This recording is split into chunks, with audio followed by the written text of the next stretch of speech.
Hi అండి, నేను Razia's healthy kitchen నుంచి. ఈ యాపిల్స్కి న్యాచురల్గానే అవి చెట్టుకి గ్రో అవుతున్నప్పుడే దానికి వ్యాక్స్ ఫామ్ అవుతూ ఉంటుందండి. అది మన దగ్గరికి వచ్చేటప్పుడు క్లీన్ చేసే తీసుకొస్తారు. కాకపోతే ఇంకొంచెం దానికి వ్యాక్స్ కూడా ఉంటుంది. దీన్ని ఈరోజు క్లీన్ చేసుకుందాం మనము. ఇలా కొంచెం దీంట్లో సాల్ట్ కానీ కళ్ళుప్పు కానీ వేసుకొని దీన్ని బాగా రబ్ చేసుకోవాలండి. ఎవ్రీ యాపిల్ని కూడా బాగా రబ్ చేసుకొని ఇందులోకి కొంచెం వాటర్ వేసుకొని 10 to 15 minutes పక్కన పెట్టేసుకుందామండి. కొన్ని కంపెనీలు అయితే యాపిల్ షెల్ఫ్ లైఫ్ని ఇంక్రీజ్ చేయడానికి ఈడిబుల్ వ్యాక్స్ లాంటివి యూస్ చేస్తూ ఉంటారండి. ఇంకా వీటిని న్యాచురల్గా మనకి ప్రెజర్వ్ చేయడానికి, అవి ఎక్కువగా ఫ్రెష్గా కనిపించడానికి ఈడిబుల్ వ్యాక్స్ని దానిపై స్ప్రే చేస్తూ ఉంటారు. అది కూడా మనకి ఇప్పుడు క్లీన్గా మనం ఇలా చేసుకోవడం వల్ల అదే ఉన్న దాని ఎఫెక్ట్ కొంచెం ఉన్నా కూడా మనకి పోతుందండి.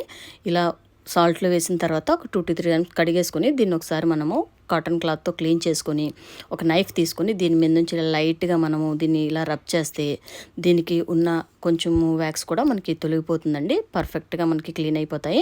ఎవ్రీ యాపిల్ని కూడా అలాగే కొంచెం నైఫ్ తీసుకొని మొత్తం అంతా కూడా లైట్గా ఇలా మనం తీసేస్తే దీనికి ఉన్న వ్యాక్స్ అంతా కూడా వచ్చేస్తుంది. ఇప్పుడు దీన్ని మొత్తం అన్ని ఇలా తీసేసిన తర్వాత ఇంకొక 2 సార్లు దీన్ని మళ్ళీ యాపిల్ని శుభ్రంగా క్లీన్ చేసుకుందామండి.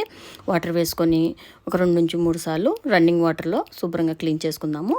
ఇలా క్లీన్ చేసిన తర్వాత ఇప్పుడు దీన్ని మనము దీంట్లోకి మనం కొంచెం వెనిగర్ వేసుకుందామండి. వెనిగర్ వేసుకొని క్లీన్ చేసుకుందాము. ఇలా యాపిల్స్లో కొంచెం వాటర్ వేసుకుందాము. వాటర్ వేసుకొని ఇలా ఏదో ఒక వెనిగర్ అండి, నేను చిల్లీ వెనిగర్ యూస్ చేస్తున్నాను. దీంట్లోకి ఇలా వేసుకొని మొత్తం అంతా కూడా ఒకసారి బాగా మిక్స్ చేసుకుందాము.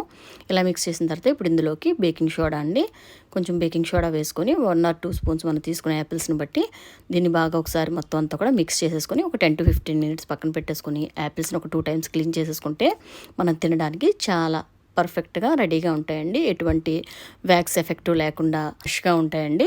ఈ ప్రాసెస్ అంతా చేయడం మనకి ఇబ్బంది అయితే పైన తొక్క అంతా కూడా ఒలుచుకొని డైరెక్ట్గా తీసుకోవచ్చు. కాకపోతే ఈ తొక్కలో కూడా మనకి చాలా పౌష్టిక విలువలు ఉంటాయండి. కాబట్టి ఈ ప్రాసెస్ అంతా చేసుకుని ఇలా తీసుకుంటేనే మన ఆరోగ్యానికి మంచిదండి.